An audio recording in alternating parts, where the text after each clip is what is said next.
Paz do Senhor Jesus, que bom estar com vocês mais uma noite para a gente estar aprendendo um pouco mais da Palavra de Deus. Esse é o nosso segundo episódio, EBDcast. E nessa aula de hoje nós vamos estudar a segunda lição desse trimestre tão abençoado em defesa da fé cristã. Então fica aí, não sai do sofá da tua casa, já já nós voltamos.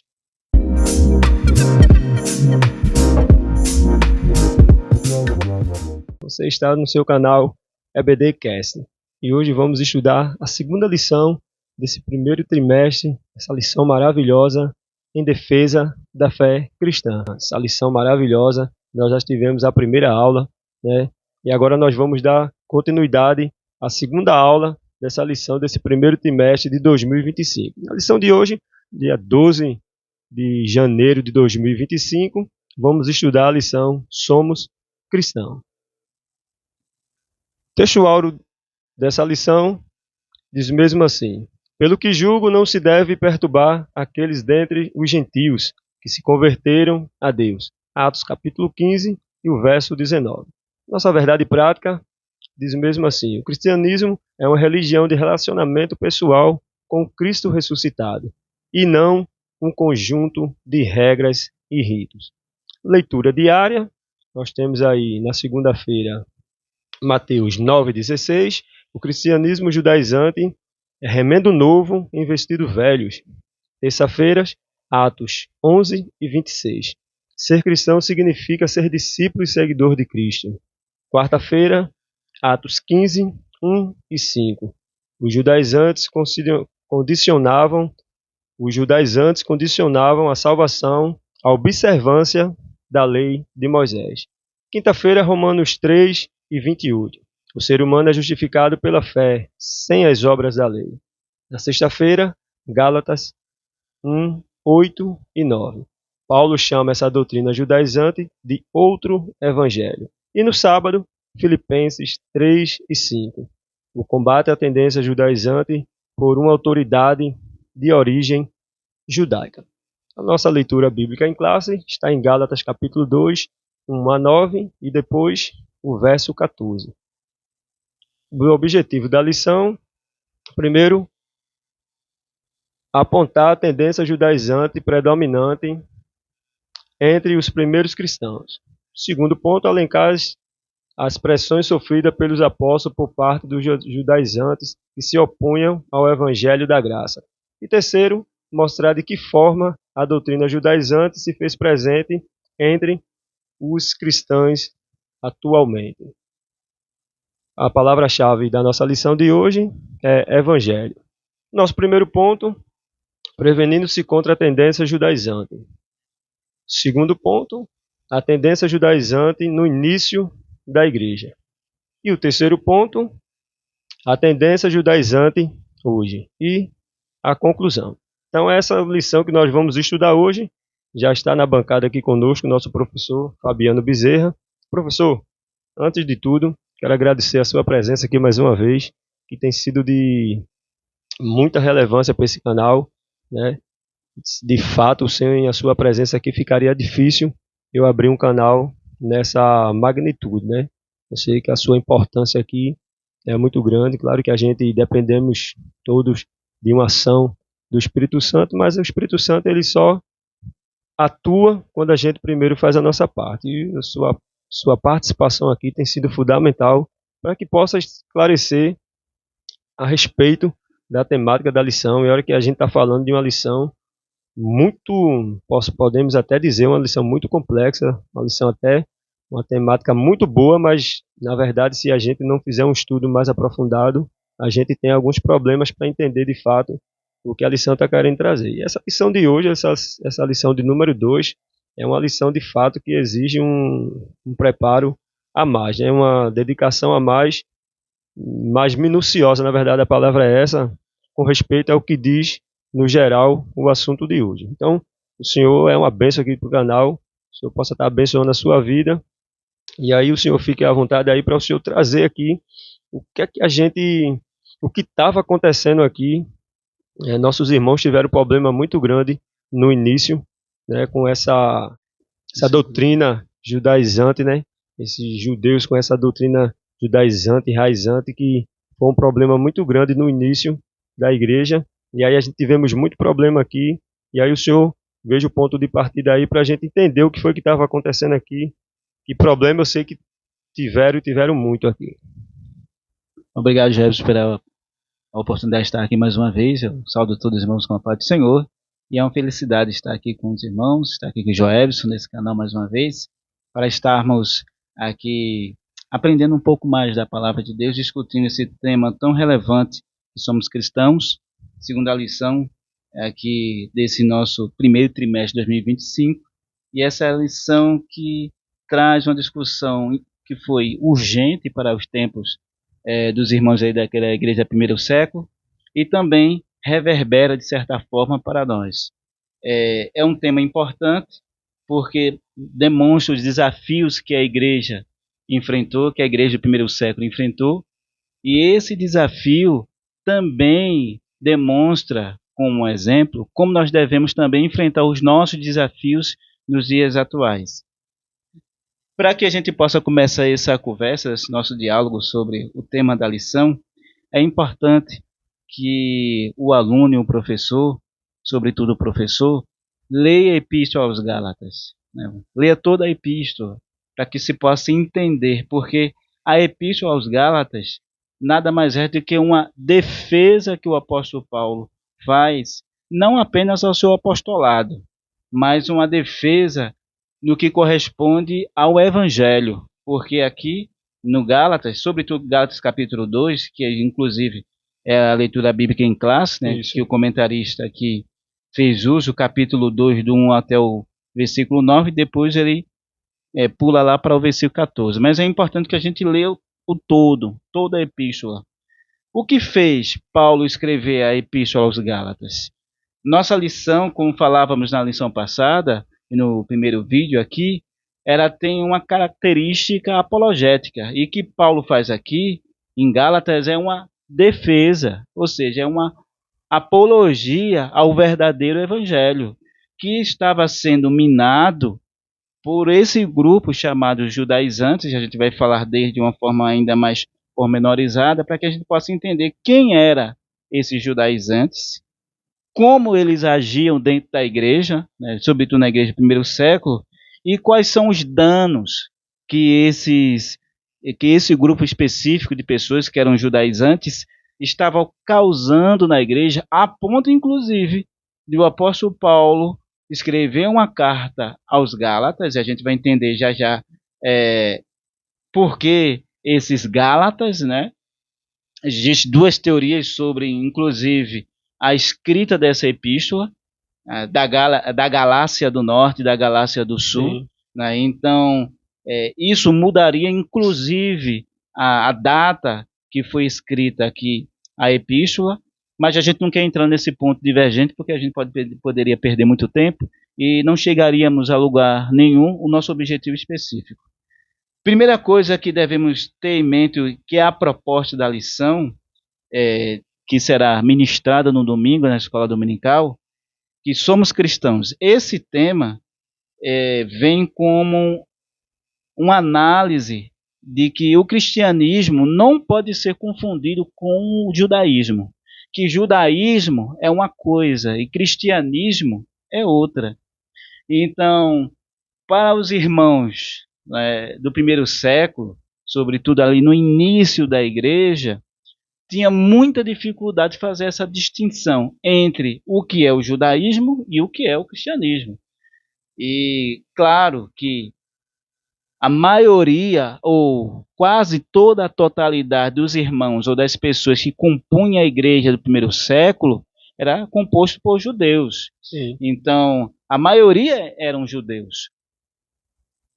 O público-alvo primário foram judeus. Né? Então, era uma ordem, foi uma ordem de Jesus, né? Fica em Jerusalém até que seja revestidos de poder. E então, só depois disso, só depois do revestimento do poder, eles poderiam então sair de Jerusalém para Samaria, de Samaria ganhar os confins da terra. Então, claro que o evangelho não se restringiu apenas aos judeus. Ele então alcançou outros grupos e esses grupos que foram alcançados foram gentios. Então, no decorrer do tempo, no crescimento da igreja do primeiro século, a igreja começou a absorver e a receber uma demanda de gentios, ou seja, gentios são todas aquelas pessoas que não eram judias. Sim. Então, gentios era o nome que os judeus faziam uso para aquelas pessoas que não eram judias de nascimento. A gente vai ver que havia 3 grupos específicos que o livro de Atos dos Apóstolos destaca. O primeiro grupo que Atos dos Apóstolos destaca era os judeus nativos, Sim. ou seja, aqueles judeus de pais judeus. Paulo vai dizer, eu sou judeu de judeus, Judeu de judeu. eu sou judeu da tribo de Benjamim, Isso. circuncidado, ao 8º dia de nascido. Então, ele estava dizendo que é um judeu nativo, e ele inclusive vai fazer a menção desse, que ele é pai, filho de judeus, dizendo, eu sou também judeus nativos, assim como vocês são. A frase que ele faz referente aos judaizantes. Então ele está dizendo, eu estou também no lugar onde também vocês, eu estive no lugar que vocês estão hoje, mas eu consegui quebrar essas amarras do tradicionalismo, essas marcas ou presas, cadeias da religiosidade, então ele consegue quebrar todas essas coisas quando ele tem um encontro com Jesus lá em Damasco. Isso, e interessante, né, professor, que Paulo tem muita base para falar, porque a gente sabe o que Paulo era, né, antes de ter esse encontro com Cristo no caminho de Damasco, que ele seguia a lei, assim como esse judaizante, ele era um judaizante raiz mesmo, mas quando ele teve um encontro com Cristo, ele entendeu, né, todo esse processo, né, e por isso ele tem base para falar, como o senhor acabou de citar. Ele mesmo diz, eu sei, eu sou também judeu também, eu sei do que eu estou falando, eu saí também desse grupo de vocês. Por isso que ele tem muita base para falar. E essa nomenclatura, professor, somos cristãos, a gente quando vai ver, foi na Antioquia que foi dado essa nomenclatura, né? A primeira vez que saiu esse termo, somos cristãos, é isso mesmo? Foi isso. Foi na igreja de Antioquia que eles receberam o primeiro nome de judeus, mas não como um elogio. Eles deram o nome de cristãos àquelas pessoas que seguiam a Jesus numa conotação pejorativa. Sim. Então, como fosse algo ruim. Esses são os cristãos. Esses são os né? cristãos. Aquelas pessoas que tivessem à margem da sociedade. Antes de ser chamado de cristãos, que foi a primeira vez na igreja de Antioquia, ou na cidade de Antioquia, propriamente dito, que eles receberam esse título, eles já eram chamados de nazarenos, também no sentido pejorativo, porque Nazaré não era uma cidade, vamos dizer, de representação política, econômica. Não era bem vista, né? Não era bem vista, então era um lugar que não representava muita coisa para os judeus, por ser uma cidade interiorana e também não ter muito desenvolvimento. E também era chamado de o caminho. Então, os nomes que eram denominados aquelas pessoas que seguiam Jesus eram chamados aqueles do caminho, ou eram chamados de nazarenos, ou depois, através da experiência de Antioquia, foram denominados então cristãos, né? Que significa dizer que era seguidor de Cristo, Sim. Que significa aquele que parece com Cristo, que eles são cristãos porque andava como Jesus andava, se portava como Jesus se portava, então seguia as doutrinas que Jesus ensinava, e isso trouxe uma marca importante até os dias de hoje. Usamos esse termo para denominar toda aquela pessoa que passou pelo novo nascimento. Então, toda nova criatura, a pessoa bendita de Jesus, pode ser chamada de cristão. Claro que nos dias atuais, essa configuração, o termo cristão, vem sido, vamos dizer, desconfigurado, né? Qualquer coisa caiu na moda, né? Dizer que é cristão hoje virou moda. Mas naquela época, na época da igreja primitiva, ser cristão demarca as marcas daquele que serve a Jesus, seja em sua conduta, seja na sua prática, seja na forma de andar e de se vestir. Então, esse conjunto de coisas caracteriza então aquela pessoa que seguia Jesus e, por assim dizer, são denominadas enquanto cristãos. Inclusive, essa sua fala aí, eu Até na leitura diária eu pontuei muito também a respeito disso. No contexto hoje que a gente vive, ser cristão é uma maravilha, né? Na fala, né? Mas na verdade quando a gente vai ver no conjunto de obra, Na está muito prática mesmo. distante daquilo que de fato dá jus ao nome ser cristão, né? Professor, mas qual o maior problema aí que os judaizantes tiveram de entender a respeito da que não era mais necessária a circuncisão e outras práticas como a guarda do sábado, a restrição de alimento, né, que tudo isso aí ele vivia naquela lei de Moisés que tinha toda esses Os ritos e os ritos, todos cerimoniais. esses cerimoniais, os ritos. Por que a dificuldade tão grande de se apartar disso? Muito bem, Jefferson. É importante dizer que a igreja herdou muita coisa do judaísmo. Tanto é que Jesus é judeu. Isso. Então, as promessas que Deus estabeleceu lá na antiga aliança se cumpriram todas em Jesus. Então, os judeus nos deu a ideia, inclusive, e práticas no campo da teologia, e não só na prática da teologia, como da moral e também no aspecto espiritual. Então, nós somos herdeiros do judaísmo. O cristianismo é herdeiro, sim, do judaísmo. Só que o judaísmo, todas as suas práticas, toda a lei moral, toda a lei cerimonial, todas essas coisas eram sombras daquilo que ainda iria acontecer, ser revelado. Então, quando chegou a plenitude dos tempos, Paulo diz aqui, né, em Gálatas capítulo 4 e versículo 4, aqui, nos diz assim um texto. E vindo, porém, a plenitude do tempo, Deus enviou o seu Filho, nascido de mulher, nascido sob a lei, versículo 5, para resgatar os que estavam sobre a lei, a fim de que recebêssemos a adoção de filhos. Versículo 6, e porque vós sois filhos, enviou Deus ao nosso coração o Espírito do seu Filho, que clama, Abba, Pai, de sorte que já não és escravo, porém filhos, e sendo filhos, também herdeiros por Deus. Então, quando Jesus veio, ele cumpriu tudo aquilo que a antiga aliança propôs para Jesus. Então, todas as promessas messiânicas, tudo que apontava para o Messias, se cumpriu em Jesus. Inclusive, a promessa messiânica também é uma herança judaica que o cristianismo vai absorver e vai ressignificar. É importante dizer que o cristianismo não é uma continuação do judaísmo, Sim. Né, como fosse um melhoramento daquilo que iniciou. Não, não é isso. É uma outra coisa. O próprio comentarista da lição, na Verdade Prática, como você bem leu aqui no início, diz assim: o cristianismo é uma religião de relacionamento pessoal com Cristo ressurreto, e não um conjunto de regras e ritos. O que os judaizantes queriam? Queriam manter esse conjunto de regras e ritos como pré-requisito para a salvação. Aí é onde é o problema, Esse né? era o grande problema. Porque quem eram esses judaizantes? Os judaizantes eram pessoas que se convertiam ao Evangelho, se convertiam a Jesus, e agora estava fazendo parte da igreja.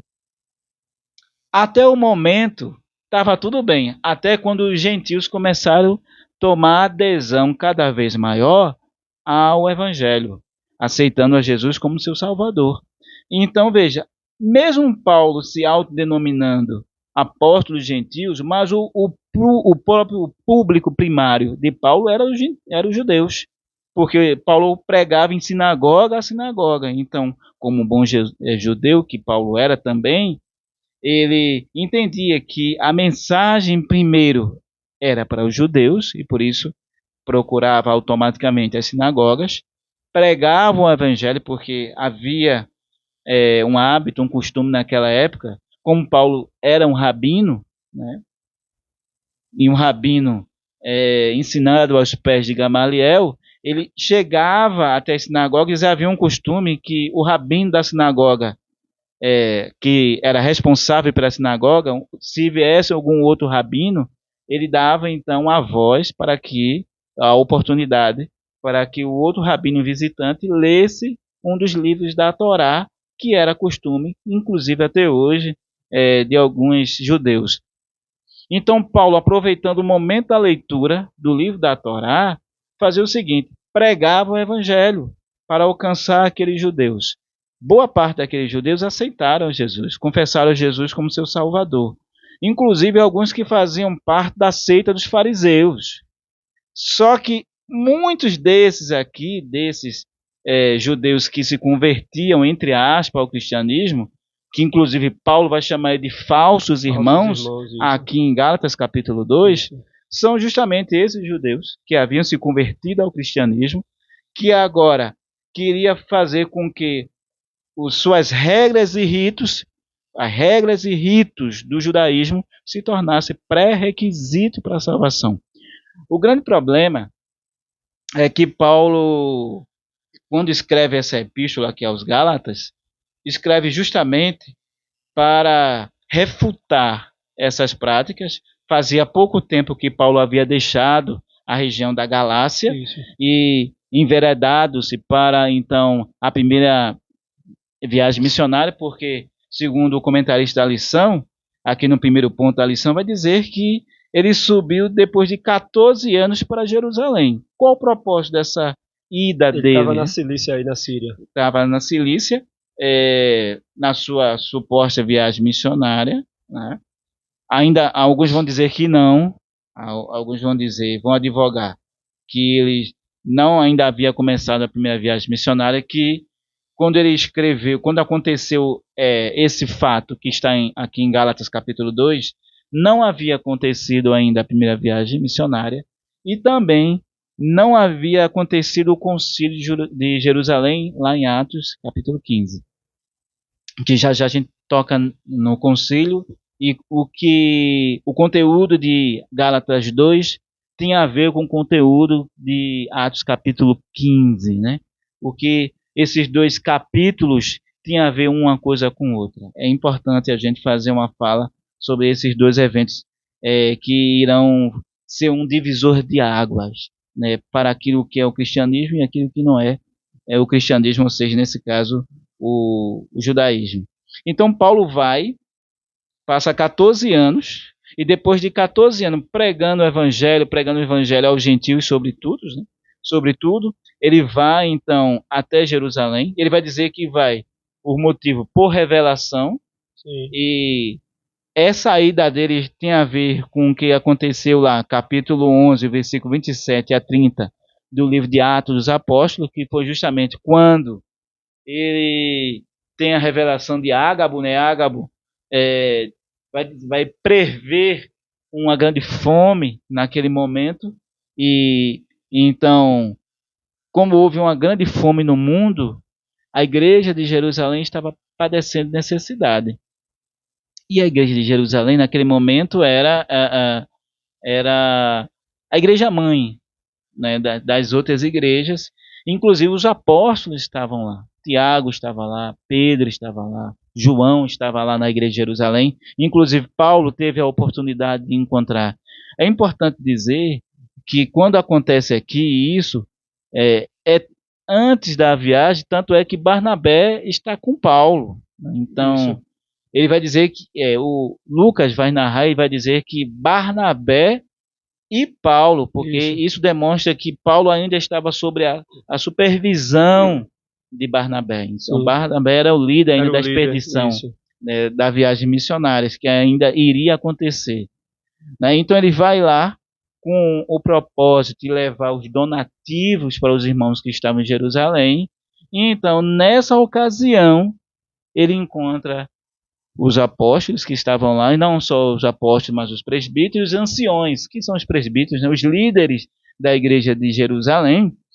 E nesse momento é que ele começa a expor a experiência dele como pregador dos gentios. Aí começa, vamos dizer, a confusão, porque quando então ele tem notícia que o grupo dos judaizantes, que inclusive esse grupo seguiu Paulo até essa audiência. É importante dizer que essa ida de Paulo não foi a ida dele para o concílio de Jerusalém ainda. Paulo irá mais uma vez para Jerusalém para o concílio, e também não é um sinodo. É importante a gente definir essas questões. O que é um sinodo e o que é um concílio, né? São duas questões importantes para que o professor e o aluno que esteja ouvindo está familiarizado com essas palavras. O concílio era uma reunião máxima onde é, trazia toda a liderança apostólica e os anciões e os presbíteros para poder deliberarem acerca da doutrina bíblica.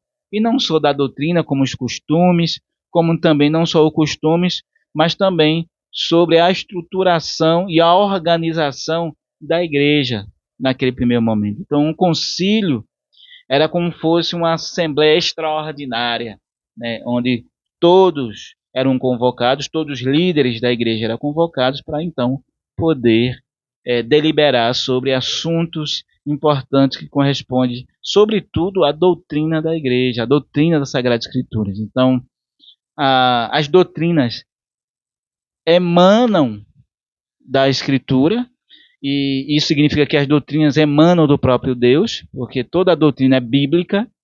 A gente falou isso na primeira lição. Toda a doutrina é bíblica e então emanam do próprio Deus, mas elas foram sistematizadas, elas foram organizadas no concílio. Os concílios sistematizaram de uma forma mais clara o que foi de fato organizou as doutrinas, né, nos concílios. E também alguns dogmas da igreja que foram se organizando dali para frente. O sinodo, por sua vez, é uma assembleia menor, é uma reunião mais restrita, só com líderes locais de uma região. Então, o sinodo é uma reunião ou uma assembleia de cunho mais restrito. Então, um concílio é como se fosse uma assembleia geral, de caráter mais universalista, onde todos os líderes responsáveis da igreja, ou seja, naquele momento, os apóstolos, os presbíteros e outros líderes da igreja estavam deliberando sobre determinadas doutrinas que emanam do próprio Deus, que emanam da Sagrada Escritura. Então, eles estavam meio que sistematizando as doutrinas e os dogmas da igreja nos concílios. Nesse momento, Paulo, quando sobe pela segunda vez, depois dos 14 anos, pregando aos gentios, ele não vai com o objetivo para deliberar sobre doutrinas. Nesse momento, não. A intenção era levar os mantimentos para Jerusalém, para os necessitados irmãos que estavam em Jerusalém. Só que surgiu a oportunidade da discussão, né? Então, surgindo então a oportunidade de discussão, Paulo então apresenta os resultados, né, daquele trabalho dele que durante 14 anos estava pregando, ele junto com Barnabé. Então, é importante que ele leva com ele não apenas Barnabé, mas Tito também está com ele. E qual é a grande questão da ida de Tito? É que Tito era grego, então Tito era um gentil. Isso. Diferente de Timóteo, porque quando Timóteo foi escolhido por Paulo, automaticamente Paulo pediu para que ele pudesse passar pelo processo da circuncisão em virtude dos fracos na fé. Mas Timóteo tinha mãe judia. O pai de Timóteo era grego, mas a mãe e a avó de Timóteo eram judias. Então, eles meio que já estavam na tradição judaica.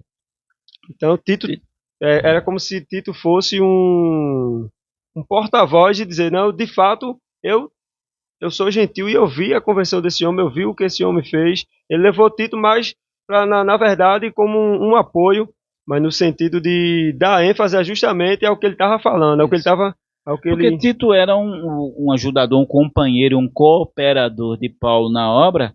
Tito vai, inclusive, se tornar pastor e vai ser, assim como Timóteo era, um filho amado do apóstolo Paulo. Então, a presença de Tito ali foi importante porque era uma demonstração clara que Paulo não havia nenhuma barreira étnica que pudesse impedir a presença de Tito ali. Claro que a intenção de Paulo não era provocar ninguém. A ida de Tito não foi uma provocação para acender a ira ou coisa parecida, muito pelo contrário. Como Tito era um cooperador da obra e um cooperador de Paulo, então ele leva, assim como também Barnabé, embora que Barnabé também era um judeu, embora que Barnabé não morasse em Jerusalém, mas na região do Chipre, de Chipre, né? Ele é natural de Chipre, mas Barnabé era judeu, assim como também Timóteo era. No entanto, Tito não, né? Então ele leva Tito com o propósito de ajudar ele a levar o mantimento que era para atender a necessidade dos irmãos que estavam lá em Jerusalém. Então, em primeiro momento, é importante a gente entender, dizer que a ida de Paulo para Jerusalém nessa segunda vez não era para deliberar sobre questões doutrinárias, mas para levar mantimento. E com ele estava Barnabé e Tito tinha ido não para servir como um pré-requisito para ter alguma discussão sobre os judaizantes. Naquele momento, não. Então, nesse primeiro momento, é importante entender que o objetivo de Paulo e o objetivo da reunião era apenas levar um meio pela qual, um subsídio para aqueles irmãos necessitados de Jerusalém. Pronto, então vamos fechar aqui esse primeiro bloco aqui, né? Antes de fechar esse primeiro bloco, deixa eu mandar um abraço aqui e um momento de saudação muito especial, que é para minha mãe, né? A nossa irmã Edileuza é uma também das componentes aí da sala dessas mulheres guerreiras aí da EBD de Mangueira Tour. Então, um abraço e um beijão aí para minha mãe, a irmã Edileuza. Já já nós voltamos.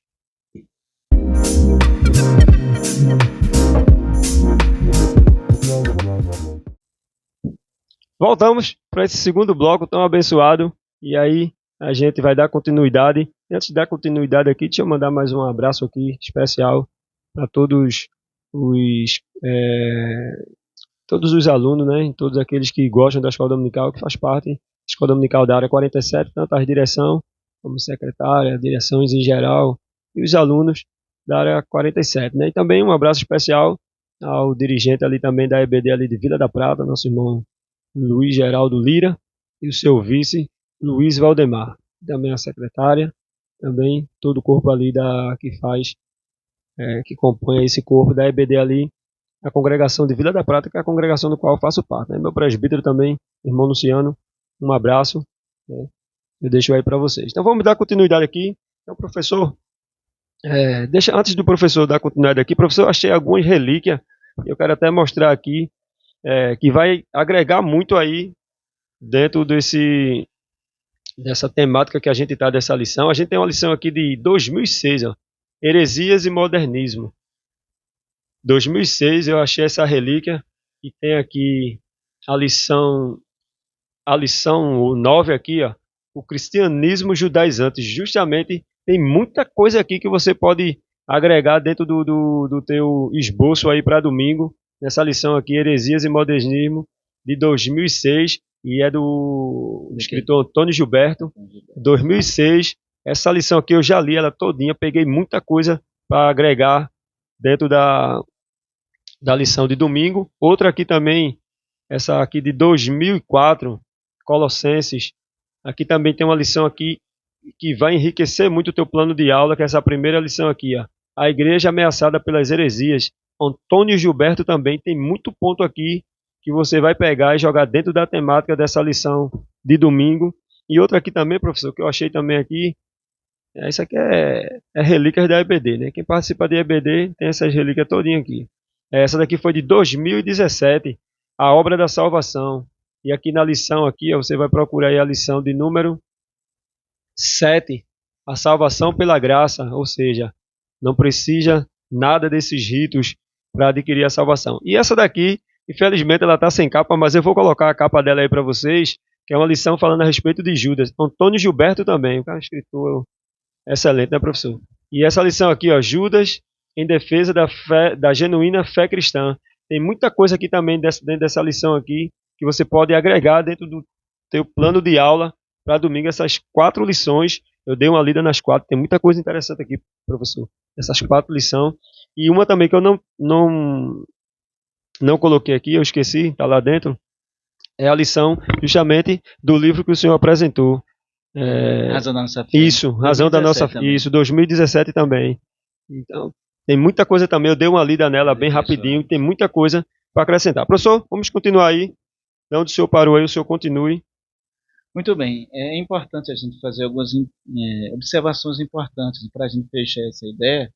Quando Paulo escreve, então, a Epístola aos Gálatas, Paulo havia, inclusive, inaugurado essa igreja na sua primeira viagem missionária, quando, então, ele estava pregando ainda ali pela região da Ásia Menor, e fez aquele itinerário de Listra, Derbe, né, Icônio, e ele, junto com Barnabé nesse momento era o supervisor da primeira viagem missionária, então Paulo estava sobre a direção e a supervisão de Barnabé, e só depois, na segunda viagem missionária, que eles se separam, né, em virtude de um desentendimento.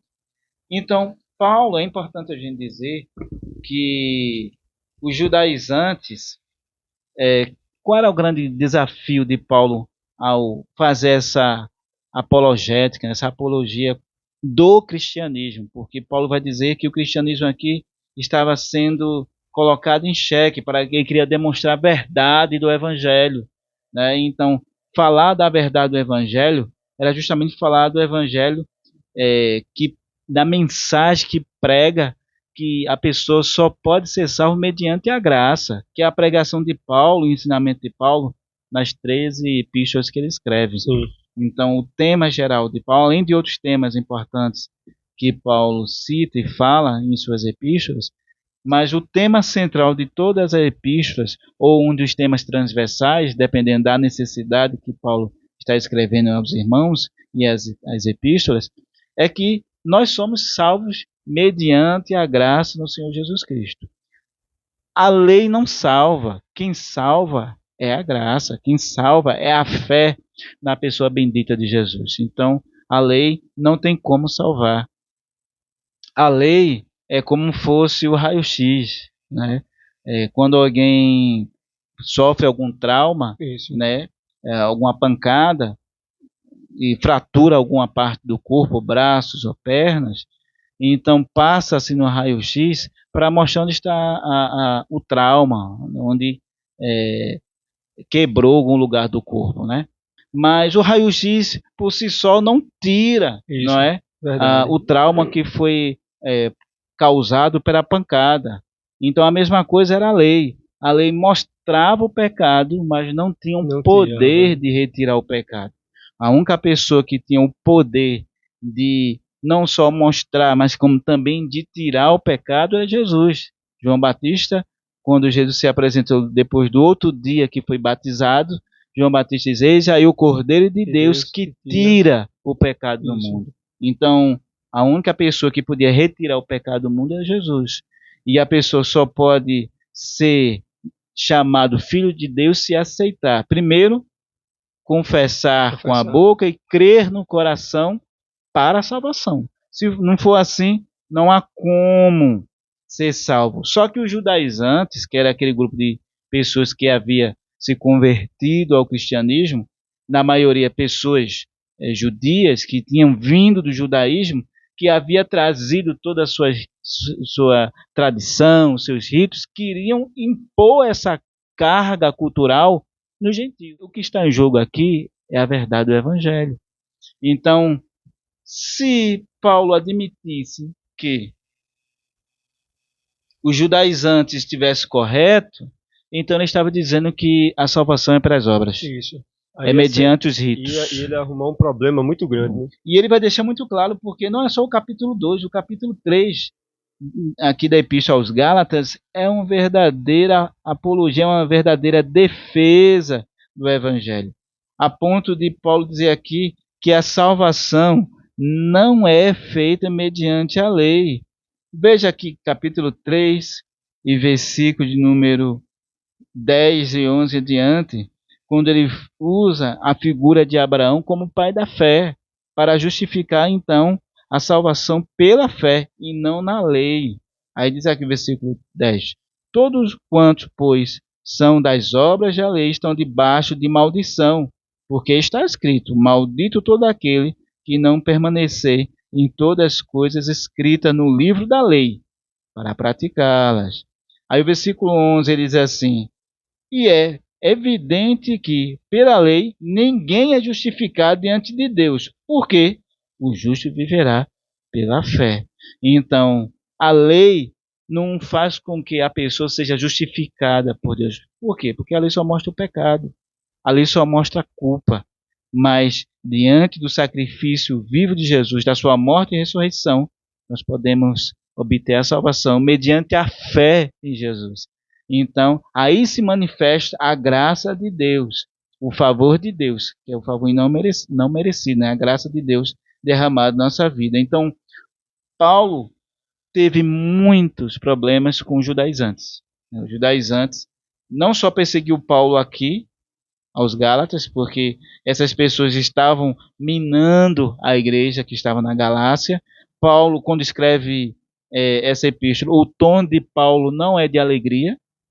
Você pode fazer uma leitura mais minuciosa da epístola e consegue sentir o tom de preocupação que Paulo tinha no que refere ao que estava acontecendo aqui na igreja de Gálatas. É importante dizer que quando ele fala da região da Galácia, havia várias igrejas espalhadas por aquela região. Então, quando ele fala dos Gálatas, está falando desse conjunto de igrejas justamente, que estavam espalhadas naquelas regiões, que estavam passando pelo mesmo problema, ou seja, a influência dos judaizantes. Em outras palavras, Paulo estava dizendo: eu tenho urgência em dizer isso a vocês, porque, inclusive, é dizer, vocês muito fácil deixaram se persuadir. Então, quando Paulo escreve essa epístola, fala em um tom um tanto desapontado, né? Então, Paulo fala aos Gálatas meio que desapontado, porque eles permitiram que esse grupo de pessoas tomasse voz e vez dentro da igreja, coisa que não deveria ter acontecido, e eles permitiram que acontecesse. Então, Paulo estava justificando, desde o primeiro, segundo e terceiro, e até o final da epístola, o capítulo 6, que a salvação não é mediante a lei. A salvação é mediante a fé, porque o justo viverá da fé, e fazendo uso, então, aquilo que Abacuque diz lá no livro dele, o justo viverá da fé. Professor, e observando essa questão desses elementos que é colocado e que os judaizantes queriam que fosse uma prática para todos, na questão do culto, que ainda até hoje eles usam, que guarda o sábado, ritual não come certos alimentos.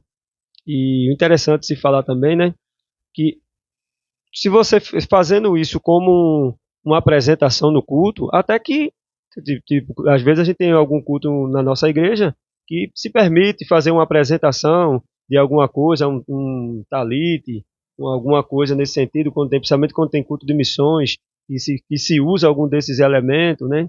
Entra com algumas bandeiras, e tudo isso até aí é normal. O problema é quando se usa isso como uma forma litúrgica do culto, né? Como um material sacramentado mesmo, de forma litúrgica do culto. Aí é onde cria também esse problema, né? E o problema deles era justamente isso, porque ele não usa apenas como um objeto ali para uma apresentação, mas ele usa uma forma litúrgica dentro do culto. E a gente tem até alguns segmentos evangélicos hoje, né, professor? Que ainda tem essa questão de entrar com a Arca da Aliança, outros ficam de costa pro povo e fica de frente para o altar, porque diz que não pode dar as costas para o altar onde fica a lei, a Torá. E tem muitas religiões que ainda usam esses costumes, e de certa forma, e o problema todinho disso, professor, é quando se faz isso, é você tirar a eficácia da morte de Cristo, ou seja, é como se Cristo estivesse abaixo desses ritos. Você tem que entrar, para você entrar nesse evangelho da graça com Cristo, você tem também que seguir esses padrões, ou seja, então ainda continua a lei acima da graça, ou seja, a morte de Cristo fica sem eficácia. Isso é importante para dizer, Jobs, porque isso é o que está destacado aqui no terceiro ponto, a tendência judaizante hoje, e há um resgate, infelizmente, dessas práticas do judaísmo para dentro do cristianismo. Parece que quando as pessoas vão para Israel com o objetivo de conhecer a terra e de entender como era a dinâmica do tempo de Jesus, parece que quando voltam de lá, trazem essa carga, né, religiosa que não deveria ser agregado ao cristianismo. O cristianismo, como nós falamos no início, não é o judaísmo. Eu não preciso usar o kippah, eu não preciso fazer uso daquele do chalé, Chalé, do né, Talit, tem do até algumas talit, anotação aqui do Talit e a guarda do sábado, aguardar o a sábado, questão só do que kippah, não preciso tudo nada isso, né? dessas coisas, desses elementos, para eu me reafirmar enquanto cristão.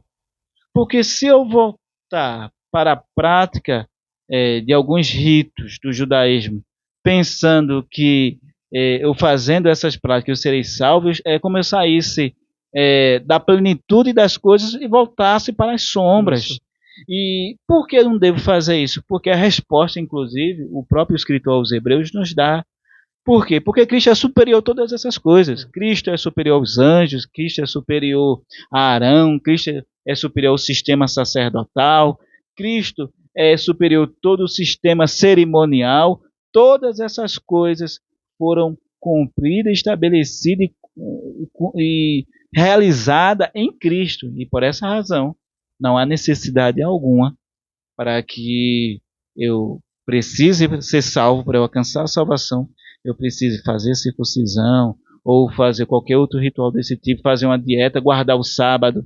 Então, nenhuma dessas práticas, se a pessoa quiser fazer, tudo bem. Se o judeu que aceitou a Jesus ser um bom cristão não significa dizer ser um mau judeu, né? Então, o judeu que aceita Jesus como seu Salvador, ele pode viver as suas práticas, os seus ritos, entendendo o quê? Que nenhuma daquelas práticas e ritos que ele realizara antes de conhecer a Jesus são pré-requisitos para a salvação. Ele pode fazer o seu ritual, ele pode guardar o seu sábado, ele pode ir à sinagoga, ele pode ler a sua Torá da forma cerimonial como faz, ter a dieta, né, deles, a lei dietética e tudo mais. É uma prática deles, né? É uma De prática fato, cultural eles deles. são judeus e isso é uma prática da cultura deles. Até aí tudo certo. bem. O problema é quando você traz isso para o cristianismo e faz desses ritos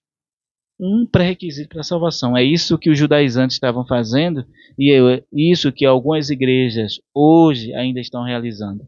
Estão colocando, Paulo disse, vocês estão colocando uma carga sobre os gentios que vocês nem mesmo vocês vivem. Isso. Interessante isso aí que o senhor falou, que estava aqui justamente na minha mente agora para falar, que é interessante que eles só seguem aquilo que de fato convém para ele. Porque, por exemplo, a gente não vê nenhum desses aí que diz seguir à risca essa tradição, continuando fazendo a circuncisão, né? E a gente não vê nenhum deles matando um animal. Oxê, se de fato para seguir a é risca, para seguir a risca, a gente não vê nenhuma igreja ainda adotando aquela prática de poder pra tirar o pecado, né? Sacrificando o animal, nem principalmente como nosso professor estava falando, eles fazendo isso, eles são judeus, é lá, é cultura deles. Mas a igreja brasileira hoje tem muitas denominações brasileiras, pessoas que são brasileiros, denominando judeus, mas a gente não vê eles fazendo sacrifício de animais. Oxê, não faz o sacrifício do animal, não segue a circuncisão no 8º dia de nascido. A gente não vê relatar sobre essas coisas. Então você vê, eles só querem fazer aquilo que convém a eles. É importante a gente dizer que dentro dessa discussão, o Concílio de Jerusalém foi um grande divisor de águas. É isso porque 48 ou 49? Eles dão uma data, uns dão 48. Alguns dados de 49 até 55. Isso. Né? Não tem uma data bem estabelecida. Esse foi o primeiro. O primeiro concílio de Jerusalém. De 49 a 55 foi mais ou menos a data que aconteceu o concílio, que está registrado em Atos capítulo 15.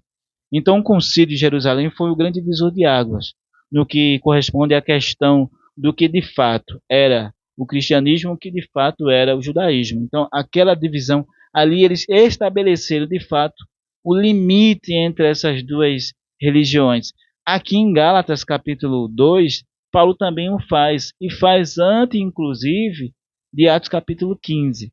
Então, Atos capítulo 2 e Gálatas capítulo 2, não só Gálatas capítulo 2, mas o capítulo 3, e não, por que não dizer toda a epístola aos Gálatas, é uma resposta justamente da defesa do verdadeiro evangelho, que não deveria estar misturado com nenhuma outra prática de nenhuma outra religião, a não ser no que concerne aos ensinamentos de Jesus e dos apóstolos. Então, Atos 15 é esse divisor de águas, há uma separação de fato.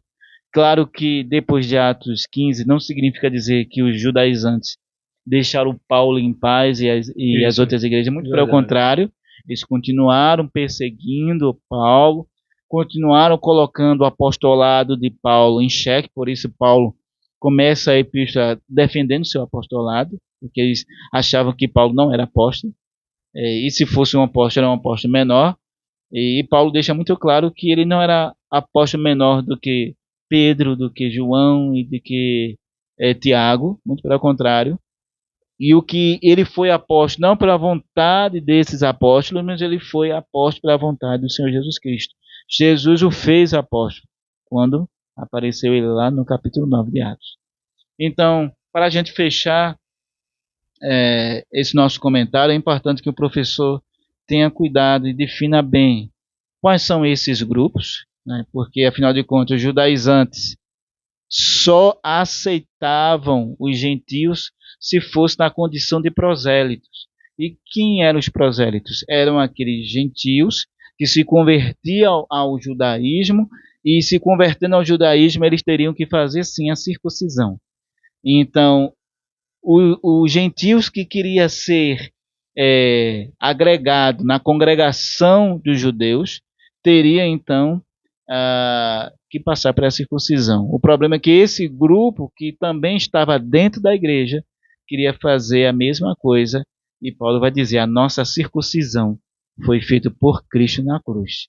Então, todos esses ritos, todos esses cerimoniais já tiveram a sua culminância em Jesus Cristo. Então, nós não vivemos mais nas sombras. Isso. Nós vivemos na novidade de vida. O Evangelho é a boas novas de Cristo. Nós vivemos em novidade de vida e por essa razão não precisamos mais dessas práticas judaicas. Então, é importante o professor definir bem para o aluno, para que ele possa entender quem eram esses judaizantes, qual era o objetivo de Paulo ir até Jerusalém nessa segunda vez, e qual é a razão que ele leva Tito junto com Barnabé. Na realidade, Paulo, quando escreve isso, Barnabé parece que já estava meio que na supervisão de Paulo. Há uma troca, né?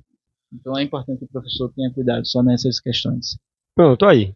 Ponto abençoado para você aplicar dentro do teu plano de aula para a lição 2 desse domingo, agora dia 12 de janeiro. Já já a gente volta com o terceiro e último bloco para a gente fazer o fechamento aqui dessa lição tão abençoada.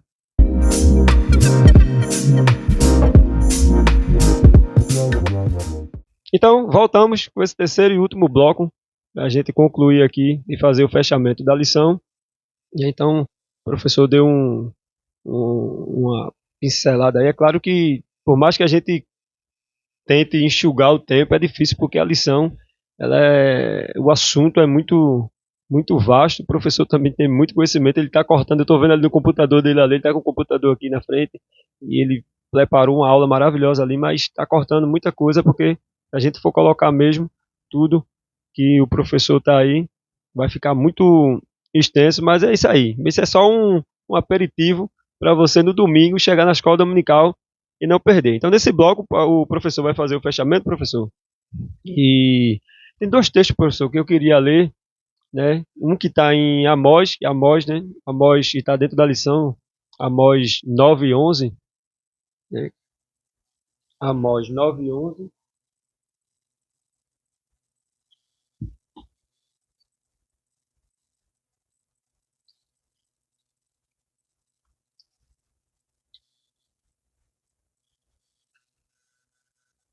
Amós 9 e o 11. Diz mesmo assim: naquele dia levantarei o tabernáculo caído de Davi, repararei as suas brechas e, levantando das suas ruínas, restaurá-lo-ei como fora, como fora nos dias da antiguidade. Parecia uma Isso, uma promessa. profecia que é justamente o que está em Atos capítulo 15, o verso 16, na verdade o verso 11, verso 14 mesmo assim. Simão acaba de relatar como, primeiramente, Deus visitou os gentios, a fim de constituir entre eles um povo para o seu nome. Com isso, concordam as palavras dos profetas, como está escrito. Aí ele faz uma citação aqui, né, que é esse verso aqui de Amós. Depois disso, voltarei e edificarei o tabernáculo da casa de Davi, caído de Davi. E ele faz a citação justamente de Amós. E tem também outro texto lá, professor, em Miqueias capítulo 4, que é a chamada, quando Deus faz a anunciação a respeito dos gentios, em Miqueias capítulo 4. Então, o que eu estou querendo trazer com isso? Que desde o princípio já era do plano de Deus, né, agregar os gentios, né, a esse corpo. E por que o judeu ele não entendeu isso aqui? Porque isso aqui está escrito. Então, a grande dificuldade é que esse grupo judaizante se ateve muito à lei O mosaica, problema é mas esqueceu dos profetas. Esqueceu dos profetas. Então, analisaram uma parte exclusiva e única da escritura, que foi a Torá, mas os profetas ficaram de fora da discussão. Então, não era a oposição de todos os judeus, mas desse grupo específico dos judaizantes que queriam justificar a circuncisão e a salvação mediante esses preceitos, né, da lei. Então, é importante você destacar isso para demonstrar que a salvação dos gentios não foi um plano B, Isso, não foi justamente. um acidente de percurso. Não foi um acidente de percurso. Muito pelo contrário, já estava determinado por Deus a salvação dos gentios. E nós temos vários exemplos disso, até na Antiga Aliança. Nós temos gentios como personagens importantes, como Ruth foi, isso. como Raabe também, como os próprios nenivitas, toda a cidade. Toda Então a era cidade de Nínive. uma demonstração que Deus tinha um plano para a salvação também para os gentios, que a salvação não era algo exclusivo e nunca foi algo exclusivo de um grupo específico e seleto da sociedade. Nunca foi. A salvação sempre teve caráter universal.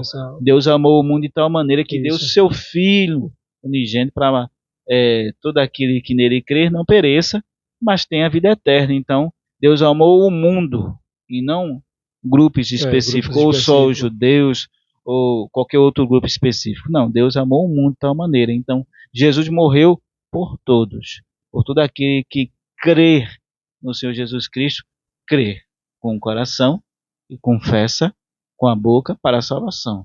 Então, o que você destaca é importante.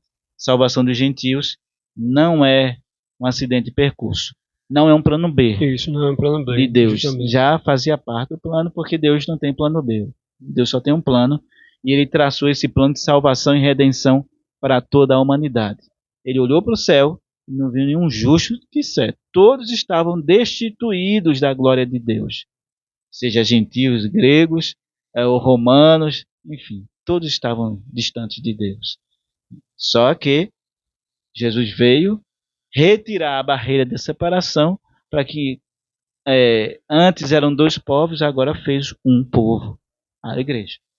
Justamente. Então, pega esse texto também de Miqueias, lê todo o capítulo 4 de Miqueias, se puder ler o livro, né, mas pode ser que não dê na correria do dia a dia, mas ele é interessante aqui que ele coloca aqui no título aqui, o anúncio do chamamento dos gentios. Então, você pega esse capítulo 4 aqui de Miqueias e você vai entender tudo isso aí que está dentro também da lição, junto com Amós 9 e 11, que é justamente o que é citado aqui em Atos capítulo 15 e o verso 16.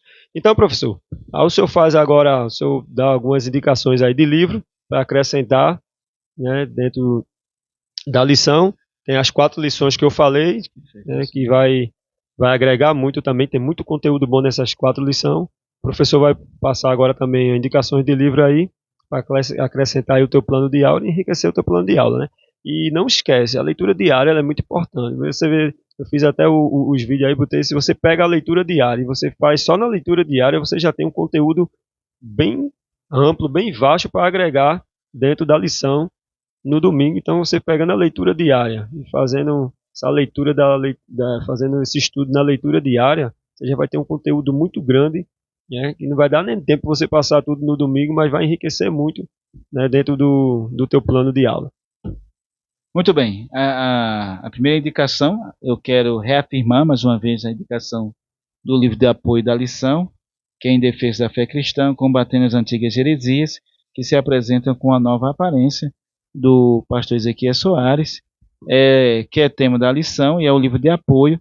E aqui ele amplia ainda mais as discussões das lições e é um subsídio importante para os professores e alunos, né? Não deve faltar na sua biblioteca aí para você estudar e pesquisar. Outra indicação de livro, quando nós estamos tratando do Novo Testamento, é essa introdução do Novo Testamento de Louis Beckhoff. Então ele faz uma análise de todo o Novo Testamento, e também da Epístola aos Gálatas, livro de Atos, todo o Novo Testamento. Então é um livro importante para que você possa estar conhecendo o geral, né, do Novo Testamento, as especificidades, a autoria dos livros, a data dos livros, os bolsos de cada livro aqui no Novo Testamento, e esse livro é um livro importante, Introdução ao Novo Testamento, de Louis Beckhoff, para que você possa estar mais familiarizado com o conteúdo do Novo Testamento. Aqui está uma teologia sistemática, eu mencionei aqui no primeiro vídeo, que é do Alessio Magreve, Teologia Sistemática, Histórica e Filosófica, uma introdução à teologia cristã. É uma ótima teologia sistemática, além de outros que iremos apresentar no decorrer de outros episódios. Essa teologia era uma introdução, mas é uma introdução turbinada, né? Então ajudará aos nossos queridos irmãos a se apropriar ainda melhor e mais dos conteúdos doutrinários da lição.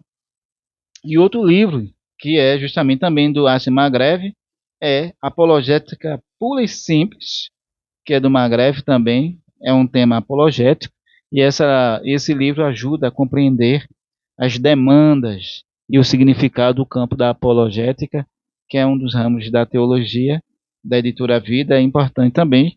Então, Alessio Magreve, Apologética Pura e Simples, e Teologia Sistemática são esses 2 livros, e os demais que a gente diga para o professor ampliar ainda mais o seu conhecimento. Amém. Então tá aí, o material tá aí, o professor disponibilizou aí essa aula maravilhosa para a gente hoje, e ainda no final aí, com esses livros, que vai acrescentar muito dentro do teu plano de aula, e ler sempre é bom, né? Outra coisa que o nosso professor sempre fala, né, e a gente vai estar sempre pontuando isso aqui, para não deixar para ler a lição de um dia para o outro, ou seja, ler no sábado, já perto do domingo, porque você vai ter muita dificuldade. Eu, pelo menos, eu tenho dificuldade. Eu leio a lição a semana toda e ainda sinto dificuldade. Então, não sei como é que se consegue ler a lição de um dia para o outro, e ainda mais a lição nesse caráter, nesse nível que está a lição. Então, quanto mais a gente estuda, faz esboço, isso vai acrescentar muito e vai facilitar o compreendimento. Então, faz a leitura já a partir da segunda-feira, começa já lendo a lição, para no domingo a mente, porque quando a gente vai lendo, a gente vai gravando as informações, e aí quando chega no domingo, se torna mais fácil para a gente passar a aula para o aluno. Professor, muito obrigado mais uma vez. Espero que o senhor esteja aqui na próxima aula. E já falando já da próxima aula, a gente vamos estudar a terceira lição, a encarnação do verbo. Que coisa maravilhosa, vai ser uma lição extraordinária do domingo, dia 19 de janeiro de 2025, que vai ser a nossa terceira lição, vai ser a encarnação do verbo. E acredito que vai ser mais uma aula abençoada, enriquecedora para o nosso deleite espiritual. Então, professor, queria que o senhor fizesse aí suas considerações finais e o senhor fecha aí com a oração. Muito bem, Jefferson. Obrigado mais uma vez por participar aqui desse debate, essa boa conversa, né, que tivemos sobre a lição. esse tema importante que estaremos discutindo aqui no domingo, nesse domingo que virá, na Escola Bíblica Dominical. Quero agradecer a todos e vamos orar ao Senhor, agradecendo esse momento de reflexão de sua palavra. Antes do professor orar aqui, um beijão aí para minha irmã mais uma vez, a responsável aí pela secretaria aí do departamento infantil aí da EBD de Mangueira Torre, juntamente com a minha sobrinha Sofia, meu sobrinho Jefferson, Josué, Evelyn e Brenda.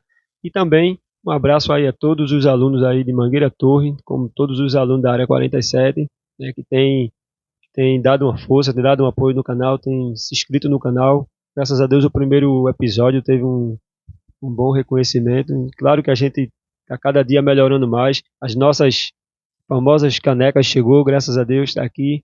Então tudo isso aqui é para crescimento do canal, tudo isso aqui é para crescimento da obra, mais materiais chegando para a gente estar agregando, e sempre procurando fazer o melhor para o mestre, para o reino. É ele que nos dá condição e é ele que está na frente de tudo, então tudo é para somar para o reino. Amém? Então vamos orar com o nosso professor para a gente fechar.